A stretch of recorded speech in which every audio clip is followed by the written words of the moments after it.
I found this amazing quote by Carl Jung that said, the meeting of two personalities is like the contact of two chemical substances.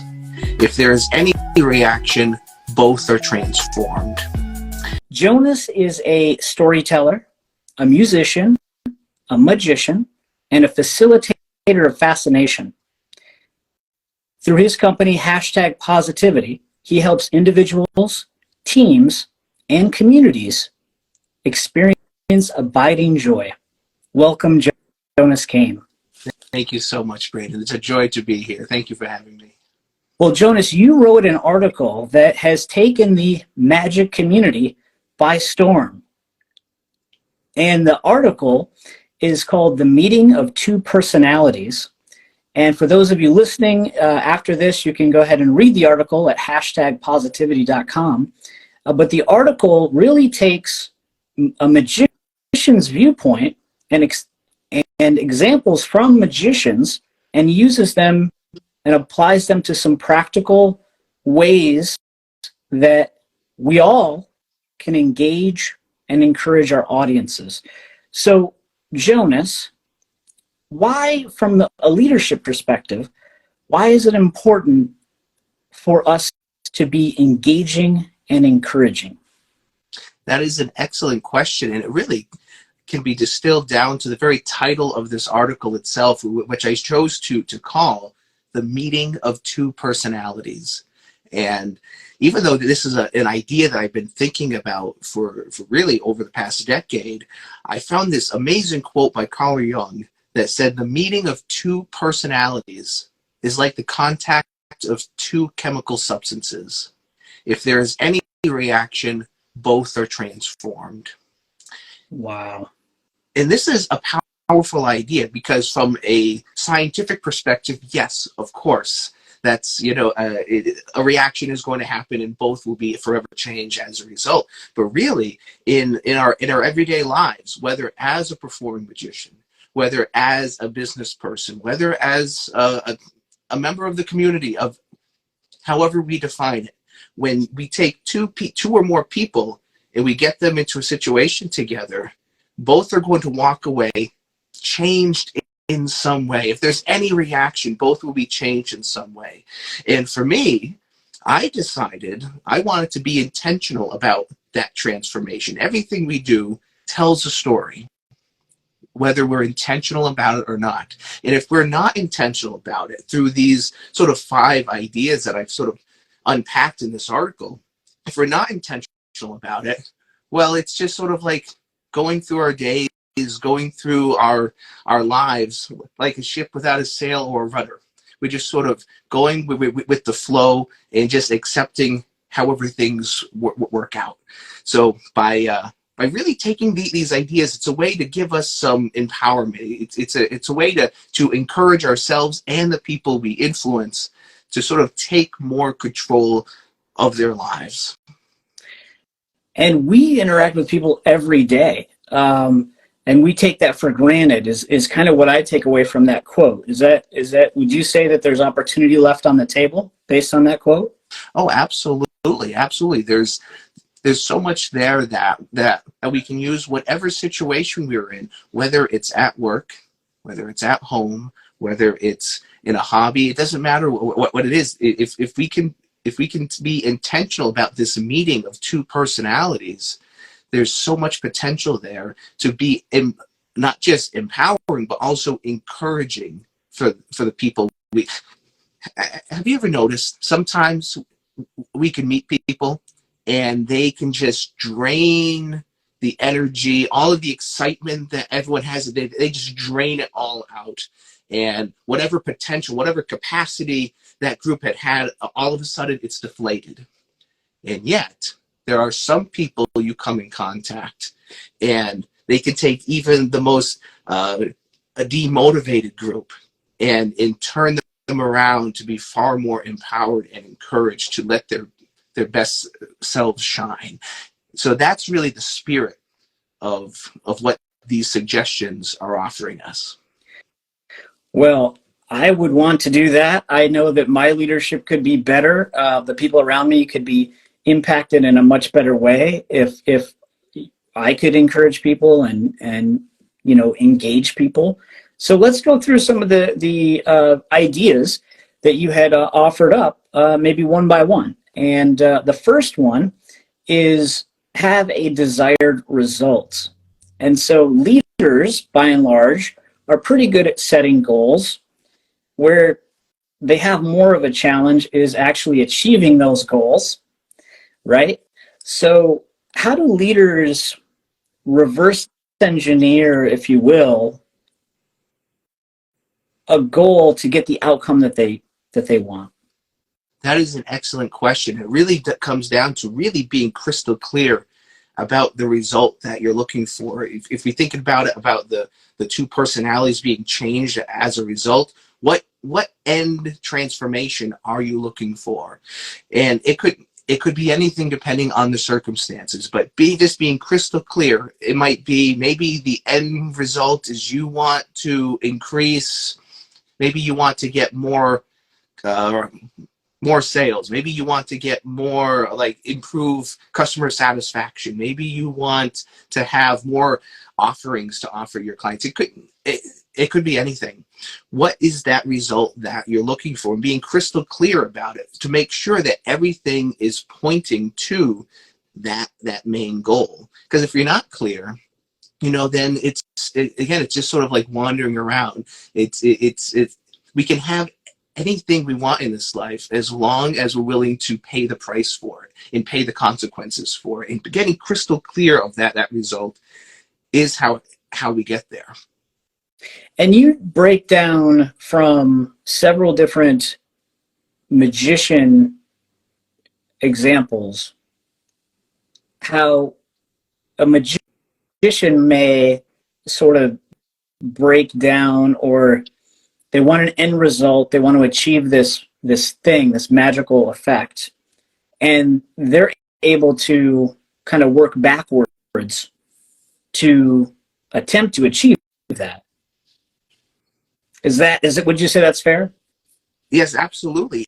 And really, for my own work, I'm very much informed by this book called The 4 Levels of Training Evaluation. And really, even though it has training evaluation in the title, it could be the 4 levels of just evaluating life, or evaluating a magic show, evaluating anything. It sort of takes it from that reverse design, reverse engineering. What result do you want? And then at each step of the way, what can we do to get there? So these 4 steps are: it ends with result. So you're starting with that result, and then the next one is talking about behavior. What behaviors need to be taken? And a lot of times it's a change behavior, or it's an improved behavior. So you want to make sure that the meeting of two personalities, they're transformed, they're changed as a result. That's part of the behavior leading towards the providing those required drivers to achieve that result.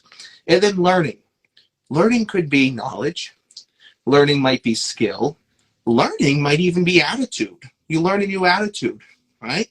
So in more of these suggestions that I offer in this article, they really drive towards every step of the way of all of these steps. And then the last one is reaction.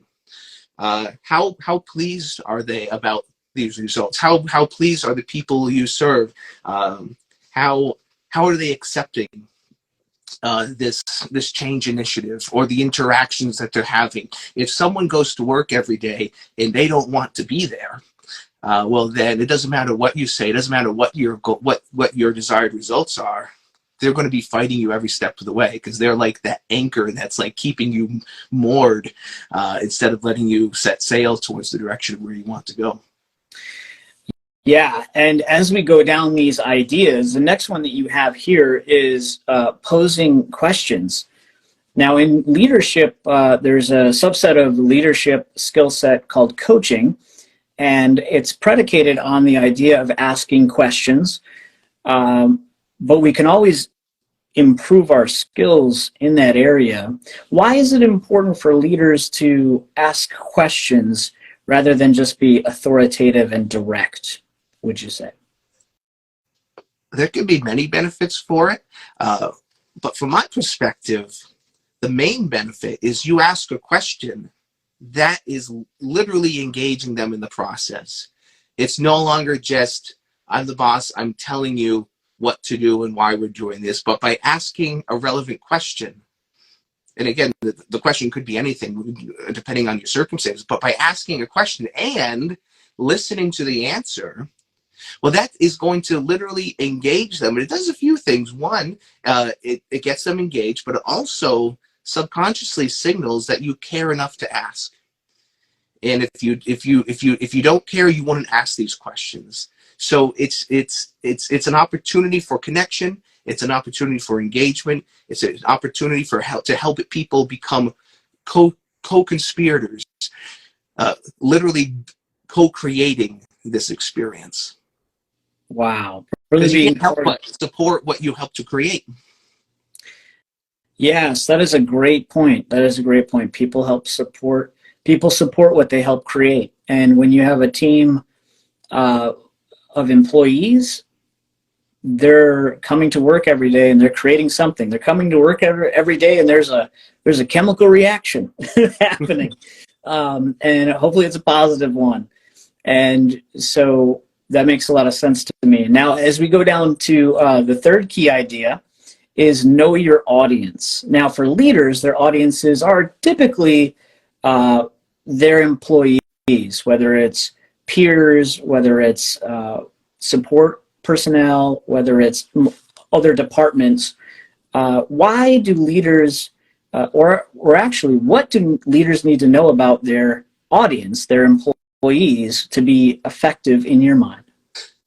There's so many things that are useful to know. It's certainly useful to know who they are. You know, if you know their name and you use it, oh my goodness, they're going to be that much more involved and engaged in the process. Knowing what their strengths are, knowing what their passion is, their why. Why are they working for this company or this organization as opposed to any another organization? And the answer very well may be, this is the job that hired me. That might be the answer for some people. But for some people, it might be more meaningful. It might be because of the industry. They're passionate about the industry or the individual tasks that they get to engage in. Maybe it's the leaders. Maybe they specifically wanted to work for a company because of a certain person at the company. But you won't know any of these things unless you ask them, why are you here? What do you hope to get out of this experience? Why are you doing this as opposed to anything and everything else? And to listen to the answer and then use that information that you get from them can be so empowering. And in the example that I used in the article, I had mentioned how Derek Delgadio does a wonderful use of getting to know his audience by literally asking them, who are you? And then he used that throughout his entire performance. And you've seen the show, right, Braden? Yes, absolutely. It changes the quality of the experience, because he then uses who each individual is to shape the experience and bring them all part of this journey. Leaders can do this too by asking questions, knowing who their employees are, knowing who their customers are, knowing each individual department. Getting to know them and knowing who they are and why they are and what their mission is can be so empowering.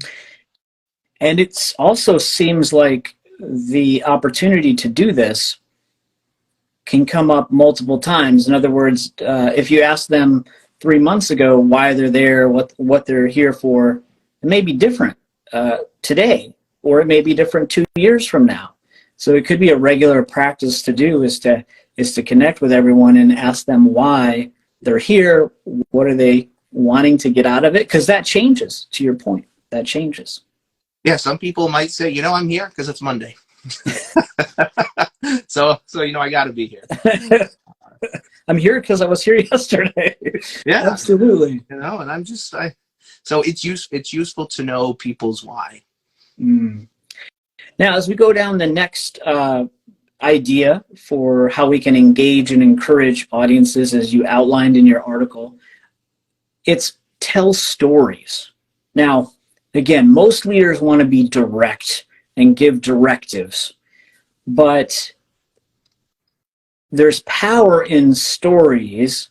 How can a leader incorporate stories into their weekly communication and how they show up in every day in the workplace?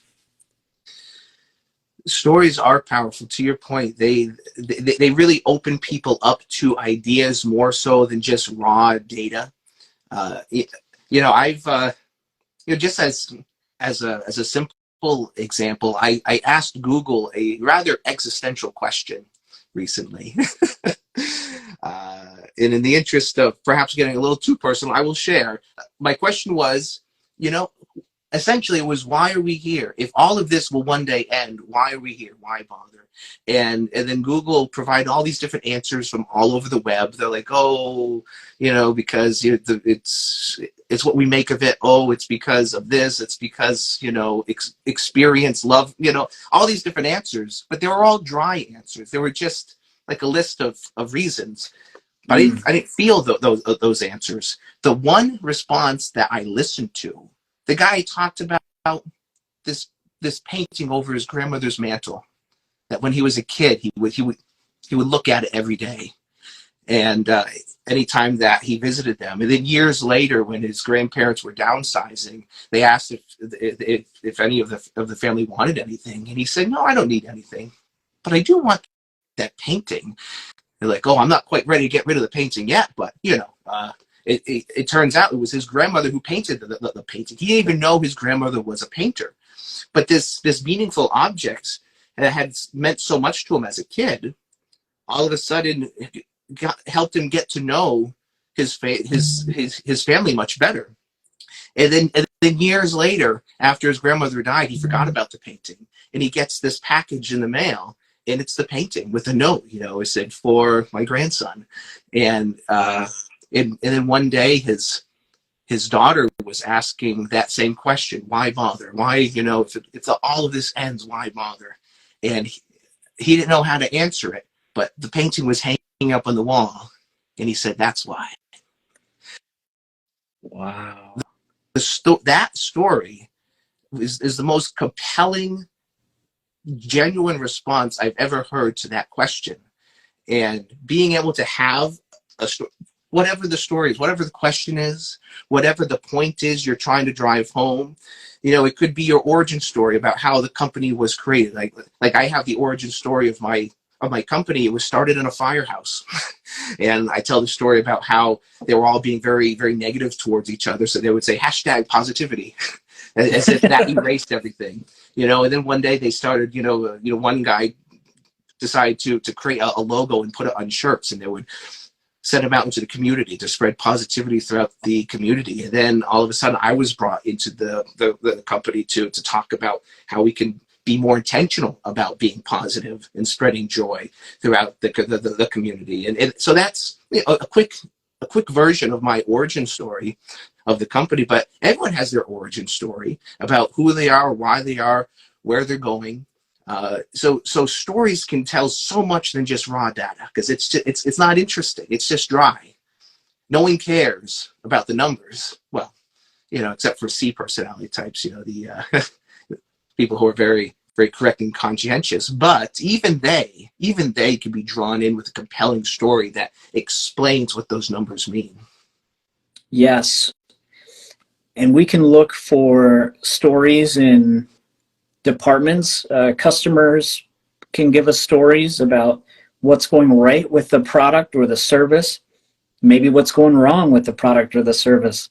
Or there can be a story about how there was a success in one department or between departments or with the customer that can be shared with other people to give them hope or different ideas on how to go about their day-to-day. And stories have that power of where you can share a story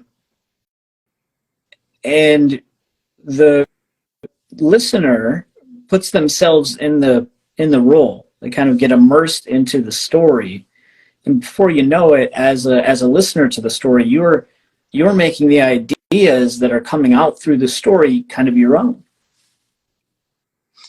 Yeah, stories. We interpret life through stories, and we see ourselves reflected in those stories. And we do put ourselves in there. How would we respond in a similar situation? Or maybe we have been in a situation like that. We know how we would respond and how well it went or how poorly it went. So we can bring out our emotions and our empathy and our compassion. They can be so powerful. In the article, I shared a story about how when I moved from being a performer, an entertainer who just wanted to make people laugh and smile and sort of provide distractions for the world. Distractions are very important. Yes, they are important. However, I wanted to be more intentional in not just distract, but to remind people of their power, remind people of their light, and to really empower and transform people in these positive ways. And I shared the story in the article about this guy. He walked away from one of my presentations. It was just a magic show. It was just a magic show, right? No, I had no idea what this guy was going through at the time, because we can't get to know every audience member personally. We can do case studies on them, but we can't get to know everyone's backstory. This person was going through some really rough times in his life. Mm. But as a result of the experiencing this performance, it empowered him, realizing that he does have power, realizing that he is the master of his own ship, and that these decisions that he's making, even though they have been hard ones, they have been good for him. And in sharing stories like that, with whether with clients, whether with colleagues, whether with fellow employees, can be an empowering way to remind them of why we're doing this. It's for customers or clients or audience members like that. Yeah, that's so true. Now, the last practical action that we could take, if we want to be more encouraging and more engaging, as you had laid out for us in this article, is to use relevant visuals. Now, in business, there is PowerPoint, which has been kind of overused or underused, depending on how you want to look at it, as we know from Death by PowerPoint. And there's a whole art to communication that existed before PowerPoint, believe it or not, ancient through stories.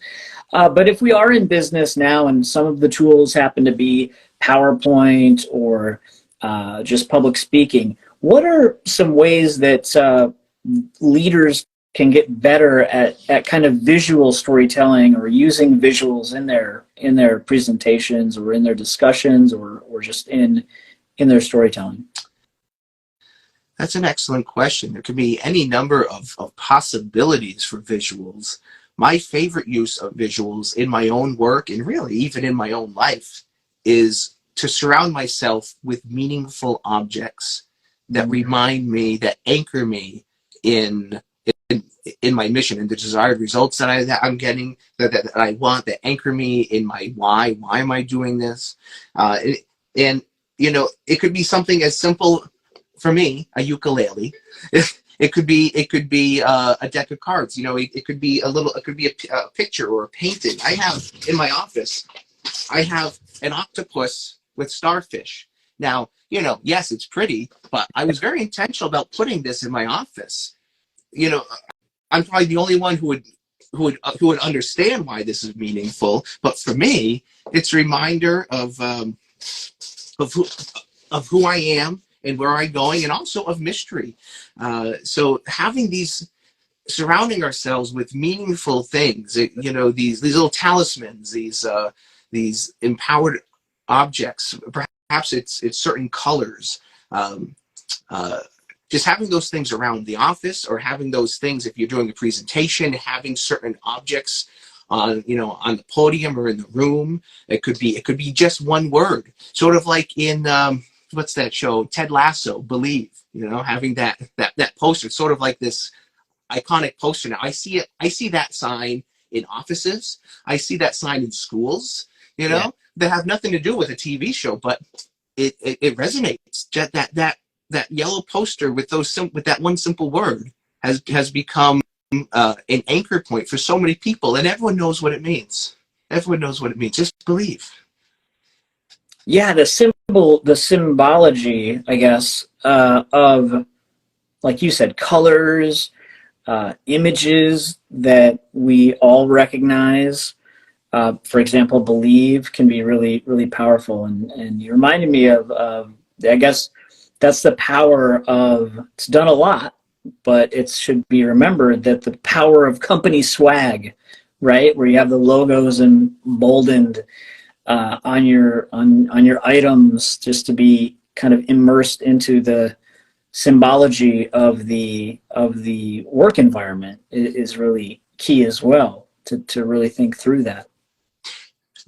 One of the things that I do, of course, this company hashtag positivity was really founded with shirts and like hats and sweatshirts. So of course, with that as our origin, I have lots of those shirts. But I find for me, when I'm wearing one of those shirts or those hats, or I also have lapel pins. If I'm wearing the lapel pin or anything, I think I think twice about the things that I do.